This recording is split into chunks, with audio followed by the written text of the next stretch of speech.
திருவாசகத்தை பாடினார் G Pope அவர்கள். உடனே அங்கிருந்து ஒரு நண்பர் கேட்டார், நீ திருவாசகமா பாடுறியே, நீ மதத்தை பரப்பாம கிறிஸ்டியனை பரப்பாம திருவாசகத்தை பாடுறியே அப்படின்னு சொல்லி, அப்படி என்னதான் இருக்கிற திருவாசகத்துல சொன்னார். உடனே ஒரு லெட்டர் எழுதுறாரு, ஒரு லெட்டர் லிகிதம். அப்பெல்லாம் இந்த இங்கு பேனெல்லாம் கிடையாது, இந்த மயில கோழி இறக தொட்டு தொட்டு அப்படி எழுதுவாங்க பேப்பர்ல. அப்படி எழுதுறாரு, திருவாசகத்தை பத்தி எழுதுறாரு. எழுத எழுத அவர் கண்ணுல இருந்து தண்ணி தார தாரையா ஒழுகி ஒழுகி அந்த பேப்பர்ல இருக்கிற எல்லா மையும் அப்படியே அழிஞ்சு போச்சு. இதை கவனிக்கவே இல்லை, அப்படியே மடிச்சு போஸ்ட் பண்ணிட்டார் யூகேவுக்கு, லண்டனுக்கு போச்சு. அந்த நண்பர் அவசர அவசரமா வாங்கி அந்த கவரை உடைச்சு பார்க்கிறார், ஒரே தண்ணீர் பட்டு அந்த மையெல்லாம் அழிஞ்சு போச்சு, ஒண்ணுமே விளங்கல.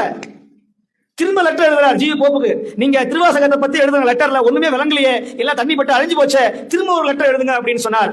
அவர் எழுதுறார், எலும்பையும் உருக்குகின்ற ஒரு பாடல் இருக்கு என்று சொன்னால் அது தேவாரமும் திருவாசகமும் தான், அதுதான் திருவாசகம். திரும்ப லெட்டர் எழுது.